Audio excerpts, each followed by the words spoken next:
युद्ध में लगातार ईरान से पिट रहा अमेरिका और अमेरिकी राष्ट्रपति डोनाल्ड ट्रंप बौखलाए हुए दिखाई दे रहे। डोनाल्ड ट्रंप जो कि बौखलाया हुआ है, सबसे बड़ा झूठा आदमी, अब बड़ा आरोप लगा रहा है रूस को अपनी हार के डर से। डोनाल्ड ट्रंप कह रहा है कि रूस जो है ईरान को गाइड कर रहा है और बता रहा है कि मिडिल ईस्ट में कहा अमेरिकी सैन्य ठिकाना और ईरान हमला कर रहा है। नमस्कार, हिंदुस्तान 9 देख रहे हैं आप और मेरा नाम है तुषार शौरा। मिडिल ईस्ट में चल रहे भीषण युद्ध के बीच एक ऐसा दावा सामने आया है जिसने पूरी दुनिया की राजनीति में हलचल मचा दी है। अमेरिकी राष्ट्रपति डोनाल्ड ट्रंप ने बड़ा आरोप लगाते हुए कहा कि रसिया सीधे तौर पर ईरान की मदद कर रहा है। ट्रंप का दावा है कि रूस ईरान को अमेरिकी एयरबेस की खुफिया जानकारी दे रहा है और इसी खुफिया जानकारी से ईरान लगातार यूएस के एयरबेसेस को निशाना बना रहा है। अगर यह आरोप सच साबित होता है तो इसका मतलब साफ है, यह सिर्फ अमेरिका और ईरान का युद्ध नहीं बल्कि इसके पीछे एक बड़ा वैश्विक गठबंधन काम कर रहा है। अमेरिकी राष्ट्रपति डोनाल्ड ट्रंप ने हाल ही में मीडिया से बातचीत में कहा कि रूस की वजह से ईरान को अमेरिकी सैन्य ठिकानों की जानकारी मिल रही। ट्रंप ने कहा कि रूस ईरान को ऐसी जानकारी दे रहा है जो सीधे हमारे एयरबेसेस की लोकेशन और गतिविधियों से जुड़ी हुई। उनका आरोप है कि जैसे ही अमेरिका सैन्य किसी क्षेत्र में अपनी गतिविधि बढ़ाती है, उस समय के बाद वही जगह ईरानी मिसाइलें निशाने पर आ जाती।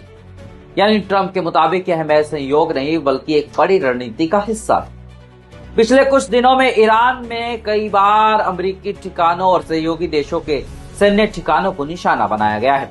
ईरान की सेना और रिवॉल्यूशनरी गार्ड ने साफ कहा है कि अगर अमेरिका और इजराइल युद्ध जारी रखते हैं तो पूरे मिडिल ईस्ट में उनके ठिकाने सुरक्षित नहीं रहे। यही वजह है कि अब अमेरिका की चिंता बढ़ती जा रही है, क्योंकि मिडिल ईस्ट में अमेरिका के कई बड़े एयरबेसेस मजबूत है, कतर, इराक, बहरीन और सीरिया जैसे इलाकों। अगर इन एयरबेसेस की जानकारी लीक हो रही है तो यह अमेरिका की सुरक्षा के लिए बहुत बड़ा खतरा है। अब सबसे बड़ा सवाल यही है कि वाकई रूस ईरान की मदद कर रहा है। जानकारों का मानना है कि रूस और ईरान के बीच पिछले कुछ वर्षों में राजनीतिक संबंध काफी मजबूत हैं। दोनों देश कई मामलों में अमेरिका के खिलाफ एक ही मंच पर खड़े हुए दिखाई देते हैं। यूक्रेन युद्ध में के बाद रूस पर पश्चिमी देशों के प्रतिबंध लगे, उसी समय रूस और ईरान के बीच सैन्य सहयोग भी बढ़ा। ऐसे में ट्रंप का आरोप पूरी तरह से निराधार भी नहीं माना जा सकता है। हालांकि रूस ने इन आरोपों को सिरे से खारिज कर दिया है।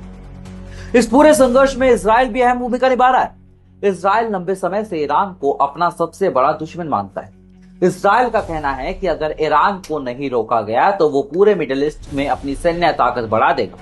इसी वजह से इजराइल और अमेरिका मिलकर ईरान पर दबाव बनाने की कोशिश कर रहे हैं। लेकिन ईरान ने भी साफ कर दिया है कि वह किसी भी कीमत पर पीछे हटने वाला नहीं है। विश्लेषकों का मानना है कि अगर रूस और ईरान अमेरिका जैसे बड़े देशों पर सीधे इस संघर्ष में शामिल हो जाते हैं तो यह युद्ध बहुत बड़ा रूप ले सकता है। दुनिया पहले ही रशिया यूक्रेन वॉर से कई अन्य संकटों से जूझ रही है। ऐसे में अगर मिडिल ईस्ट का युद्ध और फैलता है तो इसका असर पूरी दुनिया की अर्थव्यवस्था और राजनीति पर पड़ेगा। तेल की कीमतें बढ़ सकती है, वैश्विक व्यापार प्रभावित हो सकता है और कई देशों की सुरक्षा पर खतरा भी पड़ सकता है। इस समय पूरी दुनिया की नजर मिडिल ईस्ट पर टिकी हुई।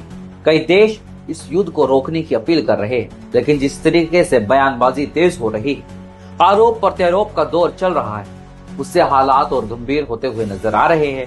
अगर ट्रंप के आरोप सही साबित होते हैं तो यह अमेरिका और रूस के बीच तनाव को और बढ़ा सकता है। तो कुल मिलाकर अमेरिकी राष्ट्रपति डोनाल्ड ट्रंप का यह आरोप है कि रूस जो है अमेरिकी एयरबेस की जानकारी ईरान को दे रहा है। इस पूरे मुद्दे पे युद्ध में एक नया मोड़ आ सकता है। अब देखना होगा कि क्या अमेरिका इन आरोपों के समर्थन में कोई सबूत पेश कर पाता है या फिर एक बार फिर से राजनीतिक बयानबाजी साबित होने वाली है। लेकिन एक बात साफ है, मिडिल ईस्ट का यह संघर्ष अब सिर्फ क्षेत्रीय युद्ध नहीं रहा बल्कि यह वैश्विक ताकतों के टकराव का मैदान बनता जा रहा है। जो भी अपडेट होगा आपको बताएंगे। ऐसी ही हमारी आजाद और स्वतंत्र पत्रकारिता को समर्थन के और अगर आपको हमारे वीडियो पसंद आए तो वीडियो को ज्यादा से ज्यादा शेयर करें और चैनल को भी सब्सक्राइब करें। धन्यवाद।